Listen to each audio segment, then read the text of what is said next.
That's where I long to be, with my three good companions, just my rifle, pony and me. Micro Ciné, bonjour ou bonsoir, ça va dépendre bien évidemment de l'heure à laquelle vous allez découvrir cette nouvelle émission. Deuxième émission de l'année, premier fait croquer de l'année avec une consoeur qui avait une chaîne qui s'intitulait le Septième œil. Voilà, se dit pourquoi pas faire autrement et autre chose, pourquoi ne pas questionner le cinéma mais de manière différemment. Et la chaîne qu'elle est en train de penser et de construire et qui va arriver prochainement s'appellera Le Rayon Décalé. On la connaît très bien, elle s'appelle Peggy. Et ça fait un certain temps qu'on discute comme ça. Et puis un jour, on s'est dit pourquoi pas ne faire un fait croquer. Donc je suis très content en tout cas que tu aies accepté cette invitation. Comment vas-tu, Peggy? Très bien, j'espère que toi aussi. Bah écoute, on commence bien l'année, donc on va parler un peu de cinéma. Alors, dans le descriptif de la vidéo, je ne peux pas mettre de lien qui renvoie à une chaîne, vu que pour l'instant ta chaîne n'est pas encore en construction. Mais on va y reparler quand même. Première question, voilà, c'est une question que je pose assez souvent à mes invités, surtout quand on fait un fait croquer, c'est la fameuse image marquante qui souvent est liée à l'enfance. Et moi, je voulais savoir si tu avais une image marquante et si oui, ce serait laquelle? Alors moi, ça serait sur un film français, parce que mes amis cinéphiles aussi le savent, hein, je suis d'une famille assez anti-culture américaine, assez anti aussi culture populaire. En fait, je me rends compte, c'est surtout la culture populaire qu'ils n'aiment pas. Donc c'est vrai, du coup, les gros films, bien que j'en aimais quand même quelques-uns, mais les gros films n'étaient pas très bienvenus à la maison et pas très bien aussi venus au cinéma. Donc c'est un film français, j'ai 7 ans, et c'est le film L'Ours de Jean-Jacques Hano. Et il y a une scène très célèbre, je pense que c'est la scène la plus célèbre du film, c'est celle où le slasher blessé se retourne et se retrouve d'un seul coup face à cet ours qui mesure 10 mètres de haut et qui pèse 3 tonnes, et face à un humain il paraît tout petit, et que l'ours veut récupérer ses droits parce qu'il se fait traquer par les chasseurs et qui lui fait bien comprendre t'es pas le bienvenu dans mon univers. Et du coup, il y a cette image qui m'est restée. Et surtout, le film est tellement fort et bien fait qu'il me fera comprendre qu'en fait, je ne devrais pas avoir peur du cinéma, parce que en fait, je suis là pour vivre une aventure. À chaque fois, des films que je regarderai, c'est vraiment une aventure que je devrais vivre à chaque fois avec les héros du film. Bien que plus tard, bien longtemps après, je me rendrai compte que l'image, par contre, peut être aussi dangereuse. Mais ça, on y reviendra plus tard. Mais voilà. Mais c'est vrai que quand j'étais enfant, c'était vraiment ça, c'était un échappatoire. Parce que le monde dans la vie dans laquelle je vis, il n'est pas très drôle parce que ça tourne beaucoup autour de mon handicap. Et du coup, c'est vrai que le cinéma et la télévision d'ailleurs, c'est un échappatoire pour moi. C'est sortir de la réalité et mine de rien rattraper une autre réalité qui est le cinéma avec les images, souvent de films d'auteur. Voilà, je serais très éduquée par le cinéma d'auteur. Et du coup, voilà, c'est vraiment ma première image qui me fera comprendre ça du cinéma. Et quand c'est bien fait, je ne dois pas en avoir peur, au contraire, de vivre l'aventure avec ce que me raconte le réalisateur, en fait. Pourquoi tu parles de la notion de peur vis-à-vis des films, vis-à-vis du cinéma? Qu'est-ce que c'était c'était une expérience qui pouvait te faire peur ou très vite? Je suis quelqu'un en fait de très peureuse déjà dans la vie. J'aimais pas les animés Disney, et me faisaient plus peur qu'autre chose. Et aussi, j'ai peur du noir. Moi, j'aime aller au cinéma et pourtant, j'ai peur du noir. Et c'est pour ça que j'ai ce besoin d'être toujours accompagnée en salle de cinéma, parce que ça me rassure d'être avec quelqu'un. Alors, pas dans le sens sécurité, comme entre sécurité, mais c'est plus parce que j'ai peur du noir. Et que du coup, en fait, malgré cela, quand les lumières s'éteignent, j'ai plus peur et que je vais commencer à vivre l'aventure du film, en fait. Est-ce que tu avais des passeurs ou des passeuses? C'est compliqué. Très compliqué. Moi, je dirais oui et non. Non, parce qu'on n'est pas des cinéphiles dans la famille, clairement pas. Pour eux, l'art, c'est plutôt capitaliste qu'autre chose. Donc, du coup, ils ont énormément de mal avec ce système-là.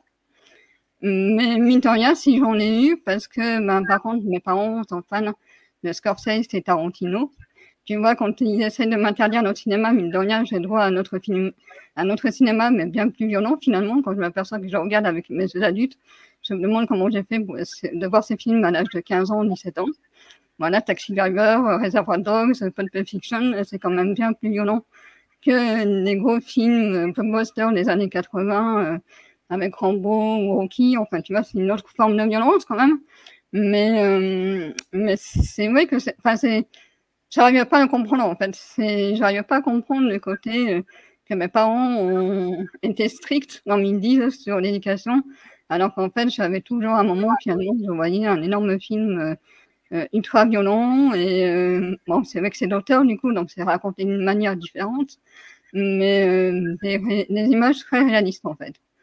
Mais j'ai pas eu, enfin, il y a ma sœur aime bien aller au cinéma, encore aujourd'hui elle y va. Elle m'a fait découvrir par exemple Le Cercle des poètes disparus, le film La haine aussi de Kassovitch.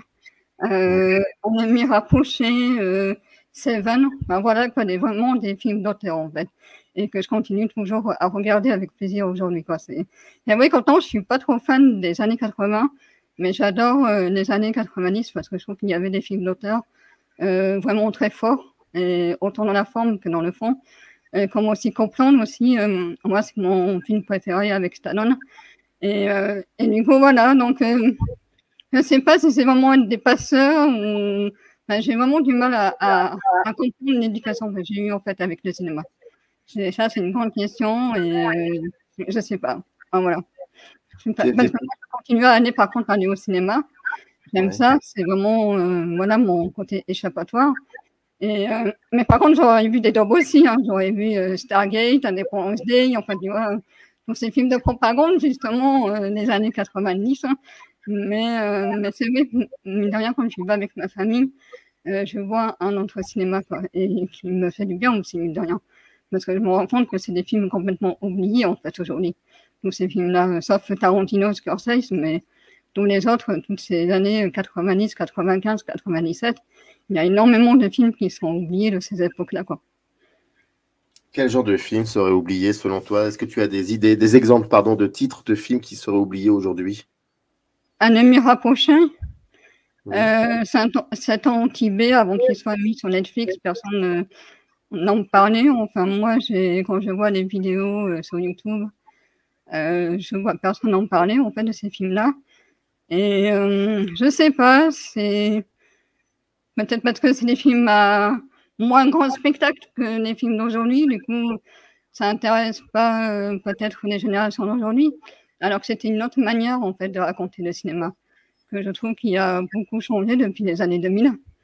Je dirais même depuis cette tragédie tragique le 11 septembre 2001, où ça a amené une autre forme de cinéma, où on glorifie beaucoup l'héroïsme, et du coup, les films de propagande reviennent à cette époque-là. Et du coup, voilà, c'est... Pourquoi on en parle moins que les années 80, je ne sais pas, c'est une très bonne question. C'est une question intéressante à poser aussi aux autres, mais c'est vrai que j'ai remarqué que cette dessinée-là est moins appréciée que celle des années 80, peut-être parce qu'elle est plus sérieuse. Ça, c'est possible. Elle est peut-être moins dans le côté fantastique. Voilà. Et voilà, je ne sais pas, c'est une bonne question. C'est une très bonne question. Mais toi, tu es une enfant des années 80 ou des années 90? Des années 80. Des années 80. Et c'était plutôt le cinéma. Alors, si j'ai bien compris, c'était le cinéma américain, mais un cinéma américain un peu plus, comment dire, qui travaillait beaucoup sur la forme, on va dire ça comme ça. Je n'ai pas envie d'utiliser le mot auteur parce que je me dis que un mec comme aussi le débat, voilà, auteur. Voilà, c'est ça. Donc, on va dire un cinéma. Et aujourd'hui, quand s'il t'arrive, bien évidemment, de revoir ce cinéma-là, ou alors le cinéma de ces cinéphiles comme Zemeckis, Spielberg, etc. Est-ce que c'est un cinéma qui t'intéresse aujourd'hui ou tu le rejettes? Oui, complètement, oui. C'est ça, justement, malgré cela, moi, je continuerai aussi de mon côté, dans les années 2000, à aller voir aussi des films très d'auteur, du coup, mettons les gros guillemets, genre comme Alejandro Iñárritu, j'aime beaucoup, avec Babel, ou 21 grammes aussi, un film qui me parlera beaucoup à cette époque-là. Euh, c'est vrai que j'ai eu moins de plaisir à aller au cinéma dans les années 2010 jusqu'à 2015, 16. J'ai eu moins de plaisir à y aller parce que j'avais l'impression de voir toujours la même chose. Et Mais toi, est-ce que tu essayes d'aller voir tout ce qu'il y a dans alors, que j'aimerais bien, le problème, c'est que mon cinéma ne propose pas. Du coup, voilà. ça, c'est le problème aussi des cinémas que tu fais à côté de chez toi. Et celui qui fait ça, il est un peu plus loin de chez moi, donc il faut que je prenne le train, mais que j'y aille et tout. Et du coup, là, il me faut plus un accompagnateur. Et c'est pas toujours évident de le trouver. Mais c'est vrai que moi, je pense que je le ferais si le cinéma de mon quartier le proposait plus souvent. Parce que j'adore, enfin, avant le Covid, comme il y a eu le Covid, maintenant, du coup, j'y vais moins aussi. Parce que je me protège par rapport à ça. Mais c'est vrai que j'adorais aller au programme de cinéma culte pour voir justement les films que j'avais pas vus aussi de cette époque-là, ou en contraire les revoir, mais c'est vrai que c'était toujours avec un fond un peu plus politique, un peu plus d'auteur, et qui me changeait des beaux films d'aujourd'hui, quoi, en fait. Mais qu'est-ce que tu attends, toi, du cinéma? Pardon? Qu'est-ce que tu attends? Qu'est-ce que tu attends du cinéma quand tu t'assois dans une salle de cinéma ou dans ton salon, hein, ça peut être les deux, c'est pas très grave non plus. Mais qu'est-ce que tu attends avant de voir ce film? Qui me raconte une histoire déjà, qui continue à me faire questionner, même après avoir raconté son histoire. Là, j'aime beaucoup. Il y en a qui n'aiment pas les films sans fin. Moi, au contraire, je trouve que ça permet de continuer le côté imaginaire, en fait. Donc, du coup, continuer à se questionner sur ce qu'a voulu nous raconter le réalisateur. Et voilà. Et puis, c'est ouais, enfin, pour moi, l'art, en général, c'est politique, de toute façon. Donc, forcément, j'aime aussi le côté politique de ces films, quand il y a un sens politique. Voilà, pour moi, par exemple, j'ai beaucoup aimé le film Malcolm et Marie parce qu'il fait questionner beaucoup justement le rapport entre les gens, enfin, ce qu'ils aiment, ce que aime le spectateur aujourd'hui face au cinéma. Et c'est vrai que ça, je reconnais tellement de gens qui disent ça dans les dialogues entre Malcolm et Marie sur le côté capitaliste, de ce que devient le cinéma, le côté capitaliste, qu'il n'y a plus, enfin, on veut des films d'auteur, mais quand il y en a, finalement, on n'y va pas tant que ça, parce que ça va moins aux spectateurs. Ça, il m'a beaucoup parlé, moi, le film Malcolm Marie, Birdman aussi, d'Alejandro Iñárritu m'a beaucoup parlé aussi par rapport à ça, ce rapport entre les spectateurs et le cinéma. Et c'est vrai que moi, j'aime bien quand un film me bouscule, en fait, quand il me fait voir autre chose, même au-delà des images, en fait. Et c'est vraiment ça ce que j'aime au cinéma. Et c'est vrai que dans certains genres de films que je ne vois pas, ou plus en tout cas, et du coup, bah, c'est vrai que je fais beaucoup plus de tri. Alors j'ai toujours fait du tri, par contre, dans les films que je vais voir, même si j'ai pas vu le dernier film à la mode, je m'en fiche, je sais pas pour autant que je me sois à part ou quoi. Mais alors que dans ma jeunesse, j'avais l'impression justement du coup d'être à part parce que j'avais pas vu le dernier gros film de l'année, enfin l'événement film de l'année. Et aujourd'hui, non, j'ai vraiment envie de choisir le film que j'aime. Et du coup, ouais, c'est ces artistes qui osent s'autocritiquer et qui osent aussi poser justement des questions sur l'art. Qu'est-ce que devient l'art aujourd'hui face à cette industrialisation du cinéma et voilà quoi. Et voilà, c'est plus des films comme ça que je recherche aujourd'hui, quoi. Donc, j'imagine que tu te fiches. Enfin, est-ce que tu as vu Avatar 2 ou alors tu t'en fiches? Ouais. Moi, alors justement, j'ai posé à pas mal d'amis, pas mal d'entourage. C'est justement ce film-là qui m'a fait comprendre que l'image pouvait être dangereuse. Quand on regardait seulement l'image et pas l'histoire avec, que j'y trouve assez hideuse, que ça soit dans le 1 ou dans le 2. Et que justement, j'ai posé cette question à certaines personnes en demandant est-ce que lorsqu'on. Bah, déjà, on rentre dans le tas du sujet. Hein, voilà. Est-ce que lorsque on osera dire qu'un film est raciste, est-ce qu'on s'en fera forcément traiter de wokiste? Et ça, c'est un peu le plus gros drame d'aujourd'hui. Et c'est pour ça que le mouvement woke me fait extrêmement peur, et surtout dans le cinéma. Parce que dans un côté, ils ont raison de le dire que oui, ce film est raciste. mais c'est dans la manière de le faire qui me dérange énormément. Et que du coup, ça empêche un peu les critiques de cinéma de dire pourquoi ce genre de film est raciste, de poser des vrais fonds du problème de ce genre de film. Et c'est pour ça qu'en fait, j'ai vachement de mal à discuter avec les cinéphiles en général, parce qu'il n'y a pas toutes ces questions de fond qu'on se pose lorsqu'on regarde un film. Et c'est ça où je me rends compte qu'en fait, que l'image a gagné par le dessus de l'histoire, c'est-à-dire qu'on ne regarde plus que les images, et que du coup, je sens un peu le cinéma un peu affixé par rapport à ça, et qu'il n'y a plus de questionnement sur le film qu'on regarde. Et du coup, on est en train de mélanger le sens des formes, le sens des symboles politiques, même aussi avec le film Joker, que moi je rejette totalement. D'ailleurs, c'est ma première vidéo qui va sortir mercredi à travers sur le film Joker. Je dis pourquoi je n'ai pas aimé ce film. Et donc voilà, et moi c'est vraiment la question que je me pose, et c'est pour ça que je voulais contacter Alain Concha que tu as interviewé sur ta chaîne, et je lui ai demandé, voilà, je lui ai cité des titres de films que moi je trouve justement autant dangereux que La naissance d'une nation dont il parle dans ton livre. Et je lui ai demandé son avis là-dessus. Il m'a dit, désolé, je ne regarde pas les films d'aujourd'hui. Je suis encore plutôt dans les anciens films, dans les films des années 1930, 1920, enfin à l'époque des films muets. Et du coup, il ne regarde pas tous les films d'aujourd'hui. Et ça, c'est un ressenti que j'ai eu. Et pourtant, c'est un peu triste de faire ça parce que je trouve que ça fait croire que, par exemple, Autant n'emporte le vent est le dernier film raciste des États-Unis, enfin, américain, tu vois. Alors qu'en fait, pour moi, je trouve que ça continue complètement, surtout dans les blockbusters, où justement l'image remporte plus que sur l'histoire en fait, du film, et que du coup, il manque ce côté de réflexion de ce que nous raconte l'image. Et du coup, c'est là où je me suis rendu compte que Hollywood est en train de gagner par rapport à ça, et ça me rend triste, quoi. En tout cas, dans le cinéma américain, je ne parle pas des pays, des autres pays, parce que je ne le connais pas, donc je ne me permettrai pas de faire des généralités. Mais c'est ce que je m'aperçois, en tout cas dans le cinéma américain. Et c'est ce qui me terrifie énormément, parce que du coup, on parle juste du film, mais on ne parle plus de l'histoire. Et donc, du coup, tu peux faire passer tous les messages que tu veux, puisque de toute façon, les gens sont venus voir ce genre de film pour du spectacle. Et c'est là où je trouve que justement, l'image peut commencer à devenir dangereuse.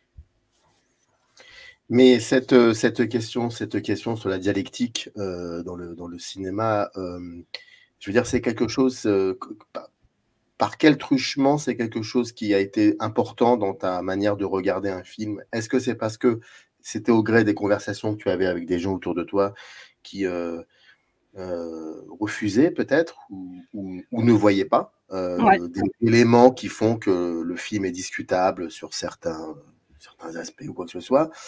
Et puis deuxième question, ne crains-tu pas, à force effectivement de toujours axer cette réflexion autour de cet aspect-là, qui est quand même assez importante, ne crains-tu pas de t'enfermer aussi dans ça? Ouais, c'est pour ça qu'en fait, je n'ai jamais osé me lancer dans la critique ouvertement, parce qu'effectivement, j'ai peur de ce côté-là, de ne voir que le côté négatif du film, alors que non, il y en a qui en fait peuvent aussi apporter de la qualité. Et du coup, voilà, non, c'est clair, j'ai très peur, mais parce que j'ai l'impression que le public est complètement endormi, et que du coup, il n'y a plus ce questionnement en fait de ce que racontent les images. Moi, alors que toi, tu le fais en plus de temps en temps quand tu mets une image avec les dialogues, comme tu as fait avec Bégodeau, par exemple. Ça, je trouve ça hyper important, justement, parce que comme je te disais, c'est fou à quel point l'image, des fois, peut trahir le sens de l'histoire. Et c'est pour ça que j'adore David Foncesa, parce qu'il te remet vraiment l'alignement, tu vois, de l'histoire face à l'image.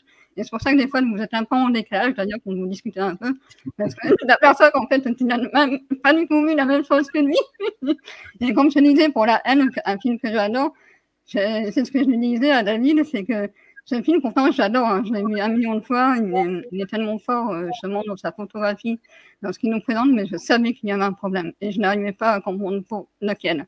Et c'est quand il a parlé de ce passage avec l'apparition de la photo de Abdel, tu sais, quand ils sont dans le métro, et qu'il dit, parce qu'il voilà, il raconte que c'est normalement une histoire dans le temps, qui se passe dans le temps, donc Et c'est là que je me suis dit, mais il a raison, là, on devrait le voir vivant, en fait, Abdel. Mais que c'est une histoire qui commence par la fin et qui revient au début de la journée. Et ça, je me suis dit, mais c'est exactement ça le problème de ce film, en fait.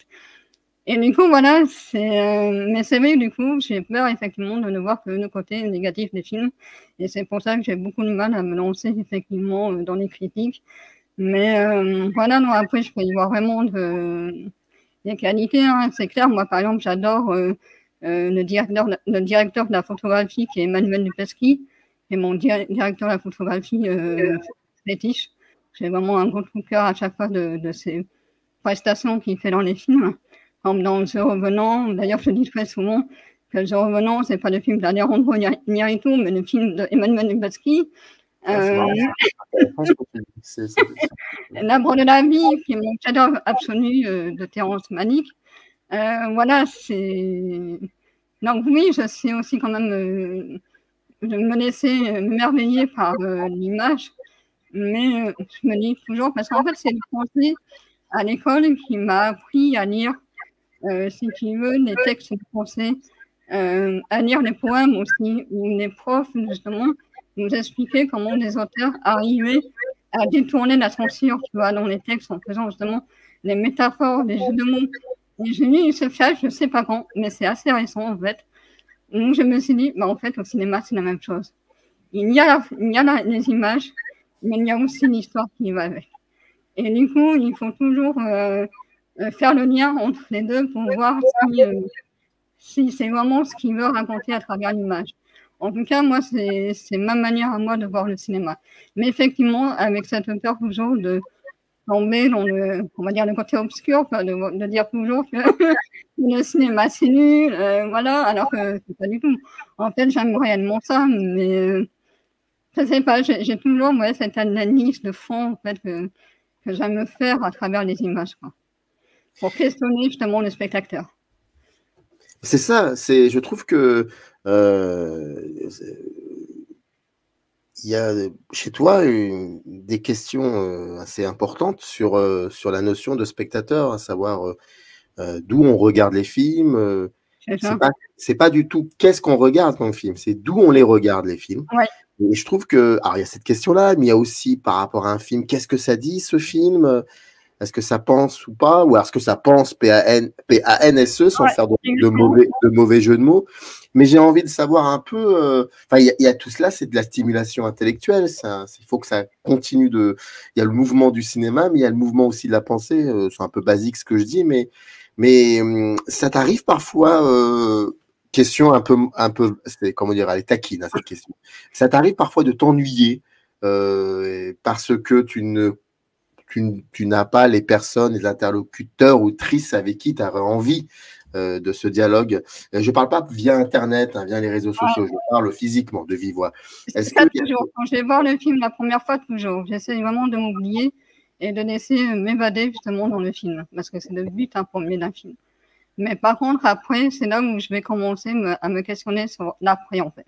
Après avoir vu le film, qu'est-ce qu'il a voulu me raconter? Et surtout, j'ai besoin de ce côté un peu sincère qui se perd un peu, je trouve, dans le cinéma d'aujourd'hui. Voilà, la sincérité et puis le respect aussi à son public. Ça, je l'ai remarqué, en fait, je viens de la scène slam de poésie, je m'en ai fait pendant 10 ans à peu près. Mais j'ai remarqué qu'il y avait ce respect qui se perdait entre les gens qui montaient sur la scène et le public. D'ailleurs, c'est pour ça que la scène slam du poésie a perdu son public, parce que les gens ne venaient plus slammer pour les gens, ils venaient slammer pour leur communauté. Enfin, tu vois, pour les gens qui les connaissaient déjà, qui étaient là pour les soutenir, mais ne slammaient pas du tout pour les spectateurs inconnus, en fait. Et je trouve que le cinéma d'aujourd'hui, en tout cas le cinéma blockbuster, est un peu comme ça, c'est-à-dire qu'il répond à sa communauté de fans, mais par contre, on oublie complètement notre public. C'est-à-dire qu'il n'y a pas de mal à aller voir de temps en temps des films de blockbuster, mais du coup, est-ce que tu as quelque chose de nous présenter alors que il y a 20 films déjà qui racontent la même chose de ce que tu nous racontes, mais toi, est-ce que tu as vraiment quelque chose de différent à raconter? Alors, il y a eu quelques essais, effectivement, comme Joker ou le dernier Batman, mais pour moi, en fait, il y a des fois, quand tu prends l'histoire elle-même, tu t'aperçois que c'est un thème hyper classique et tu t'aperçois à quel point, en fait, ces films-là sont pas mal de films de référencement. Encore dans Avatar 2, comme je disais à Nico Ciné, moi j'ai vu Le Roi Lion, j'ai vu La Petite Sirène, j'ai vu Mowgli, et puis je me suis dit que James Cameron a dû quand même un peu gueuler en disant que c'était quand même mon film. Donc du coup, il a mis aussi les siens, comme Abyss, comme Titanic. Jules m'a dit qu'il y avait du Alien. Alors je ne me rappelle plus le Alien de James Cameron. Ben, tu vois, c'est le côté référencement, moi, en fait, un petit peu, qui me dérange dans les films d'aujourd'hui, en tout cas dans ces films-là. Et du coup, ben, je trouve en fait qu'ils n'ont plus vraiment de personnalité. Et c'est un peu ce qui manque quoi, dans ces films-là. Mais voilà, les films d'auteur, enfin les films d'auteur. Ben, les autres films, il arrive encore quand même à avoir des petites pépites comme Damien Chazelle, que j'aime beaucoup, qui est complètement anti-manichéen. Ça se voit dans First Man, justement, quand il n'a pas voulu tenter le drapeau américain sur la Lune. Parce que tout le monde le sait que Armstrong a mis le drapeau américain sur la Lune, quoi. Et ça, il n'a pas mis. Et ça a d'ailleurs dérangé beaucoup d'Américains quand il a projeté le film. C'est pour ça que j'attends beaucoup son prochain film, Babylone, parce que je pense que ça va être une énorme critique sur le cinéma, etc. Enfin, je pense qu'il va peut-être tendre. Et on a encore des pépites. Il y a encore Villeneuve, il y a Nolan. Voilà, même si on peut leur trouver des défauts dans leur façon de faire. Mais heureusement, il y a quand même des personnes qui nous proposent encore quelque chose. Donc voilà, mais c'est vrai que j'essaye toujours par contre de m'oublier, de m'évader. Là, c'est la première règle que je me mets quand je vais voir un film. C'est pour ça que j'ai voulu donner une chance à Avatar 2. Bon, ça n'a pas marché, mais c'est ce que j'appelle un bon rouleau décompresseur. Quand tu es dans le côté sous-marin et que tu vois les animaux marins, tellement bien fait, bien filmé, que du coup, bah, tu te laisses évader. Hein, c'est vrai, ça, comme on dit avec Nico Ciné, mais en même temps, heureusement, c'est James Cameron, quoi, tu vois. Du coup, voilà, comme on connaît un peu le niveau de certains réalisateurs, on se dit, mais heureusement qu'en fait, ils nous proposent déjà ça, parce que quand on va voir le cinéma de James Cameron, c'est ça qu'on veut voir, quoi. Et du coup, là, enfin, tu vois, il y a tous ces mélanges là. Mais c'est vrai que c'est quand même la première règle que je me dis. Quand je vais aller voir un film, je me laisse toujours cette chance de m'oublier et de prendre un film tel qu'il est. Et puis voilà, après ça marche ou ça marche pas. Mais ouais, c'est toujours la première règle que je me fixe avant d'aller voir un film. Alors, je ne sais pas si tu es au premier rang. Ouais. J'imagine que tu es souvent au premier rang par rapport à ton handicap, mais est-ce que ça t'arrive la question en fait que je voulais te poser, c'est est-ce que pendant une séance de film, donc au cinéma, ça peut t'arriver de regarder les spectateurs? Ouais, ça je fais ça au générique de fin. J'adore regarder l'ambiance, comment les gens ont ressenti. Parce qu'effectivement, il y a des films où tu as des gens qui ont envie d'applaudir et tu sens, il y a des gens qui ont aimé et c'est vrai qu'il y a des fois, tu as envie d'applaudir avec eux. Quand il y en a d'autres, pas du tout. Et Avatar 2, j'ai été surprise. Rien, tu vois. Et Nico, j'ai là, bah ça va, alors il n'y a pas que moi qui s'est senti complètement ennuyeux. Enfin, tu vois, je n'ai pas du tout adhéré à l'histoire.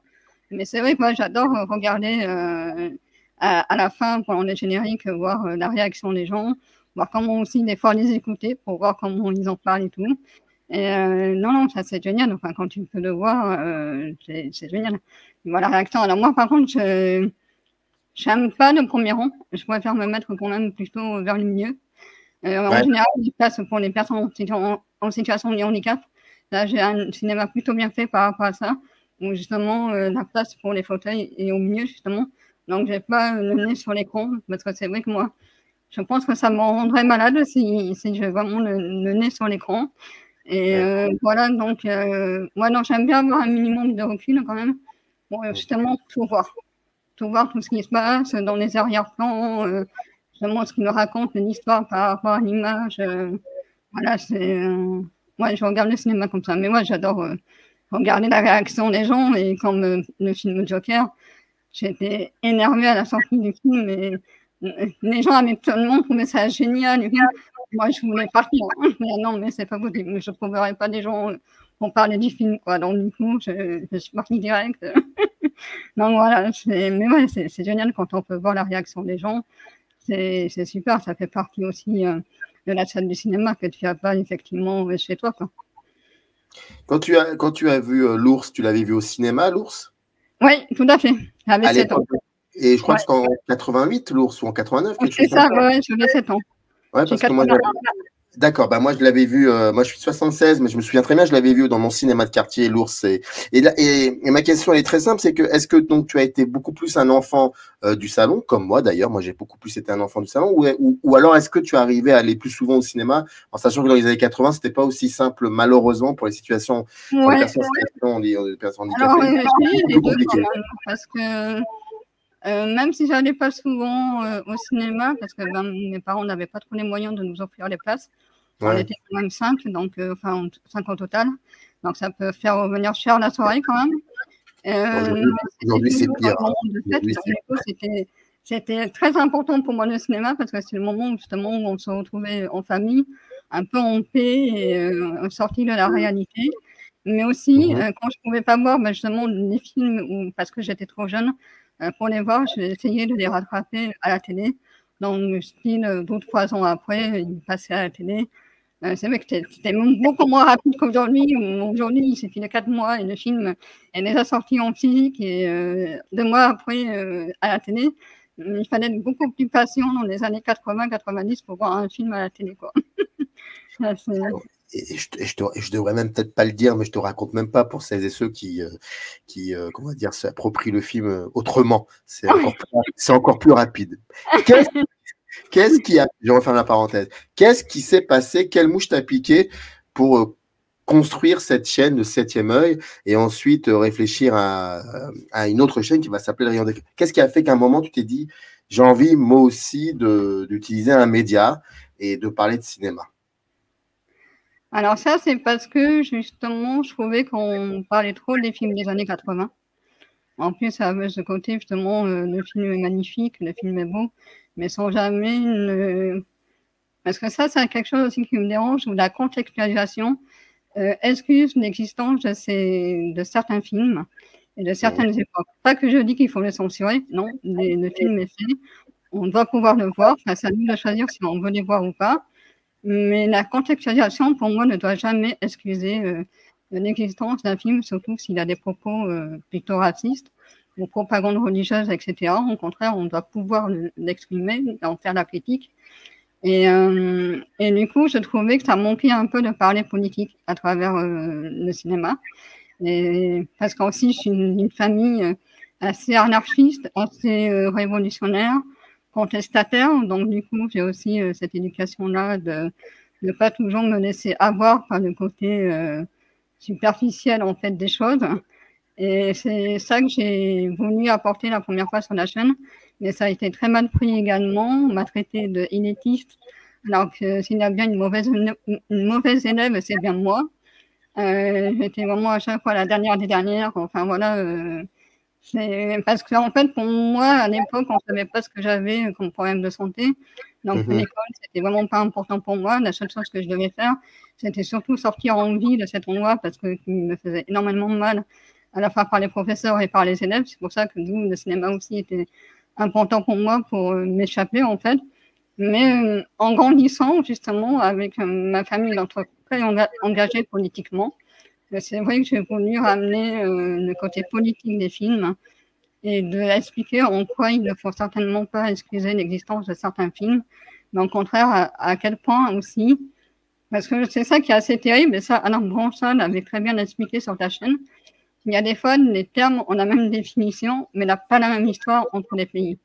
Quand vous prenez par exemple l'histoire de la Shoah, pour nous, qui est le premier passage raciste de l'histoire qu'on a connu contre les Juifs, etc. Et aux États-Unis, c'est contre les Noirs. Enfin voilà, c'est avec l'esclavage, etc. Et du coup, je trouvais qu'il avait tout à fait raison que les deux histoires se reliaient, mais qu'il était très difficile, j'ai remarqué, de le faire comprendre aux spectateurs, en fait, qui ne connaissaient pas très bien la culture américaine. Et du coup, de voir à quel point on ne s'en rend pas compte quand on montre ce genre de film. Ça instaure un côté de pensée de racisme ordinaire, en fait, chez l'Américain de base. Et que moi, je me dis, justement, nous qui avons les éléments de recul par rapport à ça, on doit pouvoir l'expliquer pourquoi tel ou tel film est raciste, pourquoi il peut être dérangeant pour certains pays, pourquoi aussi il est censuré, parce que ça m'énerve, le genre de gens qui rigolent parce qu'un film a été censuré, par exemple, en Arabie Saoudite, etc. Non, il y a des raisons. Et c'est vrai que le côté film populaire américain est quand même assez mal vu à l'étranger. Nous, on l'a accepté parce qu'on aime bien cette culture-là, mais dans beaucoup de pays, le cinéma américain est censuré et parfois, je trouve, à son juste titre. Et j'ai toujours trouvé ça un peu inquiétant de ne pas pouvoir en parler. Et donc, du coup, c'est pour ça que je voulais ouvrir cette chaîne un peu plus politique par rapport à ça, quoi, en fait. Est-ce que très vite, tu as pu dialoguer avec des personnes du média, quoi, ce qu'on appelle la communauté YouTube Cinéma? Est-ce que très vite, tu as pu avoir des dialogues avec d'autres personnes? Alors, j'aimais bien les gardiens du cinéma parce que grâce à eux, justement, j'ai pu rencontrer des cinéphiles comme donc Nico Ciné, Jules Melon, avec qui on est de très bons amis aujourd'hui. Quand je vais sur Paris, là, j'en profite pour les voir. Mais non, en fait, après, je me sens tellement en décalage, d'où le nouveau titre de ma chaîne, qu'en fait, j'ai beaucoup de mal à aborder ce questionnement-là, justement, côté politique de la culture. Et c'est pour ça qu'encore une fois, David Francesa me fait énormément de bien par rapport à ça, parce que je crois qu'on a vraiment la même vision du cinéma par rapport à ça. Mais c'est vrai qu'avec un spectateur lambda, et même avec ma famille, quand ils ont vu le film, ils ont vu le film. Quand on peut... Est-ce que toi aussi, tu as une tempête? Moi, il pleut. Exactement, j'ai une tempête, c'est ça. C'est pas grave. C'est ce qu'on appelle les aléas du faux direct. Voilà, c'est les aléas du faux direct. On va garder ça. Ça fait partie du décor. Donc, non, voilà, non, j'ai énormément de mal d'en parler parce que.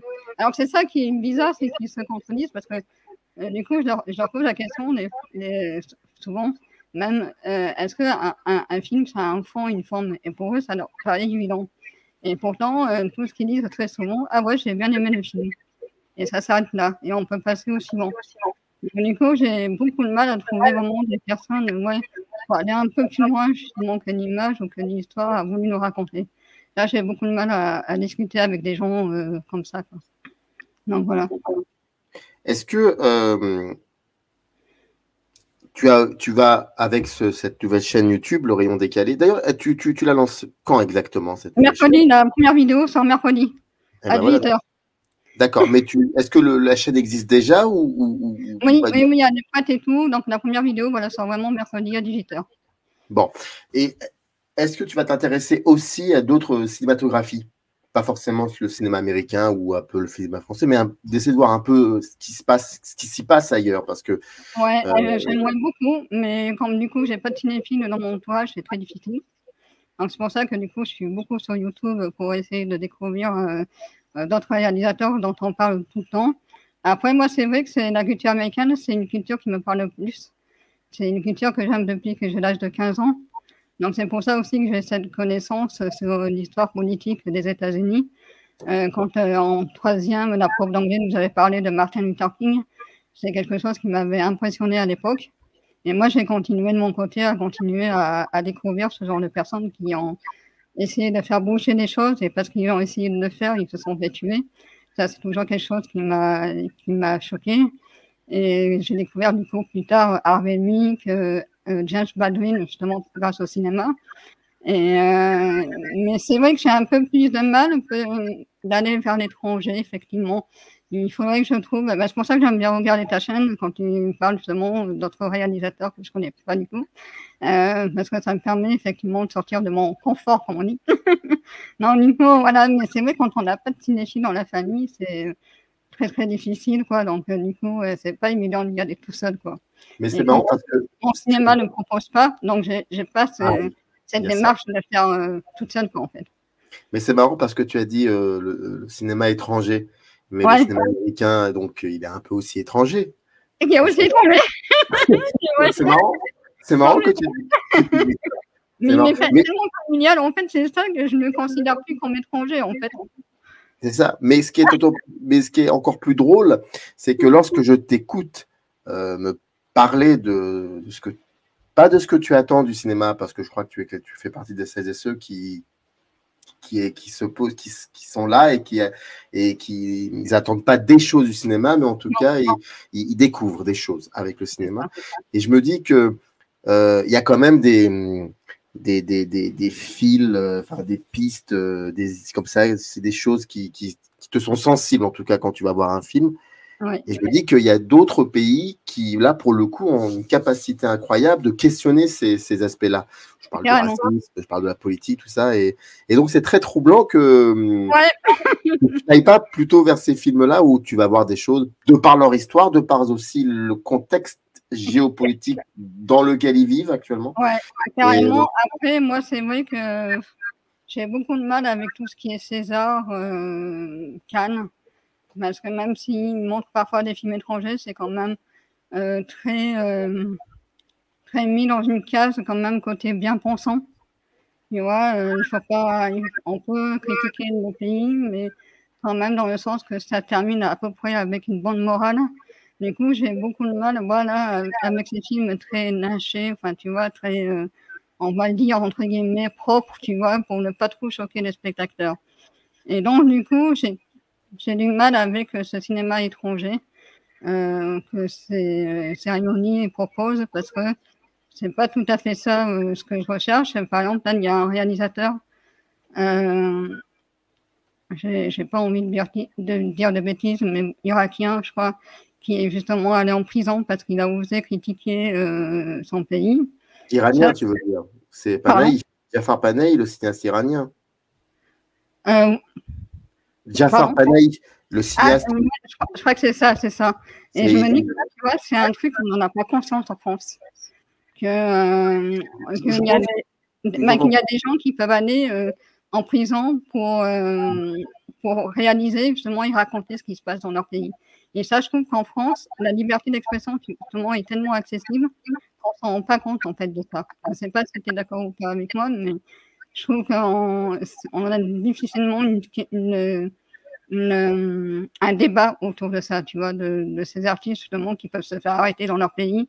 Mais voilà, quoi, donc bon, ça serait plus ce cinéma-là, tu vois, qui me parlerait plus que vraiment les films choisis pour Cannes ou César, tu vois, par exemple. Alors, après, les Césars, c'est autre chose, c'est totalement différent du Festival de Cannes, mais pour revenir sur tes propos,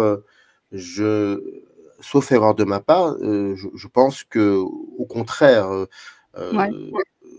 là, tu viens de citer en plus un exemple très frappant qui est le cas de Jafar Panahi.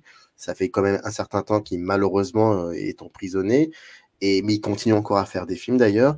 Et cette situation-là, elle est prise en considération en France et au Festival de Cannes. Beaucoup de bons films provenant du globe proposent des films plutôt réflexifs et qui vont à l'encontre de ce dont tu as peur, je pense. D'accord. Vraiment, il y a vraiment des choses extrêmement intéressantes dans ce festival-là, parce qu'en même temps, c'est un festival où c'est un festival qui fonctionne surtout sur le marché du cinéma. Donc, tu as pratiquement je ne sais combien de pays qui y sont représentés, donc ils viennent avec leurs propres films et ça donne des choses vraiment, vraiment intéressantes. C'est complètement différent de ce que l'on peut peut-être voir à travers certains médias, la télévision, et ça n'a vraiment, vraiment rien à voir. Moi, j'ai arrêté de regarder, parler du film pendant 15 jours. Voilà. Tu as l'impression d'avoir vu le film. C'est ça, c'est vraiment, on se trompe souvent sur le Festival de Cannes. D'accord. Je peux t'assurer que, en plus, Jafar Panahi est un cinéaste qui a souvent été à Cannes. Donc, non, après les Césars, c'est vrai que c'est autre chose, c'est un autre point de vue. Dernière question, je mettrai le lien de ta nouvelle chaîne dans le descriptif de cette vidéo, bien évidemment. Qu'est-ce qui va changer drastiquement entre le 7e œil et le rayon décalé au niveau du contenu, au niveau de la, comment je pourrais te dire ça, de la forme, tiens, parce que le fond, tu en as parlé, mais de la forme, est-ce que la forme va changer?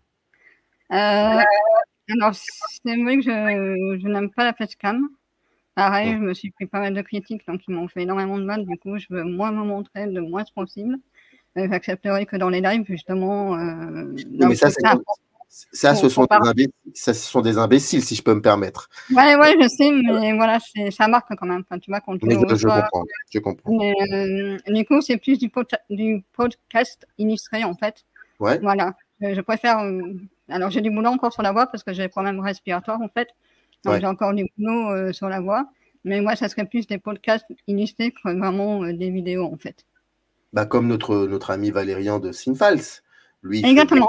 il fait exactement ça. Et c'est donc, Je crois que c'est vrai qu'au début, je critiquais le côté justement podcast. Parce que moi, je me disais que si tu vas sur YouTube, tu dois montrer ta tête. Et on m'a dit une fois la réflexion, bah, c'est pas toujours le cas parce qu'il y a des gens qui travaillent. Et donc, du coup, par rapport à son boulot, il ne peut pas trop se montrer physiquement sur ce genre de médias. Et je suis ouais, je n'avais pas pensé. Donc, du coup, effectivement, j'accepte beaucoup plus les gens qui préfèrent le podcast qu'effectivement la vidéo. D'accord. Voilà. Le nouveau lien de cette nouvelle, enfin le lien de cette nouvelle chaîne, le rayon décalé, bon, donc il offrira pas mal de contenu. On attend ça avec impatience. Là, tu me l'as dit, je crois que la première vidéo, ce sera sur mercredi. Joker. C'est Joker. Ouais, voilà. mercredi 18h, voilà, où je dis pourquoi je n'ai pas aimé Joker. Voilà, c'est ça, exactement. En tout cas, sache que les portes de Microsné sont ouvertes. Hein, tu viens quand tu veux. Ouais, super. Et nous, un débat normalement qui est prévu autour du mois d'avril pour le fond et la forme justement au cinéma. Voilà, on va faire ça sur 48 heures parce que faire ça sur 48 heures, c'est pas possible. Hein. Bah, sache que je me suis embrouillée avec François Bégodeau sur la question. Donc voilà. Ah, bah, alors oui. Enfin, le David, ça c'est impeccable, ça passe sans problème et tout. Mais alors François Bégodeau, on s'est embrouillé sur la question. Donc ça va être très rigolo, je pense. Une embrouille gentille, c'était pas quelque chose de très. Non, ça va. Non, on s'est dit cordialement et on s'est dit bonne continuation. Voilà. Bon, en tout cas, c'était vraiment un plaisir ça faisait depuis longtemps qu'on discutait hors caméra par. Je te dis ce que je pense. Hein, et justement, je crois que c'est toi qui as enfin réussi à me faire prouver que si on peut parler politique à travers le cinéma, quoi. Faut juste trouver le bon temps, les bons mots pour le faire. Et peut-être que je t'ai allé un peu trop franco avec ma première chaîne. Donc, du coup, c'est peut-être pour ça que ça a été mal pris aussi. Donc, du coup, faut que j'arrive à trouver le bon temps, les bons termes. Enfin, voilà, quoi. Et c'est vrai que c'est du travail. Bon, pas curieux de voir ça. Je te souhaite longue vie, en tout cas, et à toi et à ta chaîne. Et tu reviens quand tu veux. Et je sais que moi, je vais bientôt venir faire un tour sur cette nouvelle chaîne. Merci à toi, Peggy. Merci beaucoup, Fabien. Générique. In the canyon, that's where I long to be, with my 3 good companions,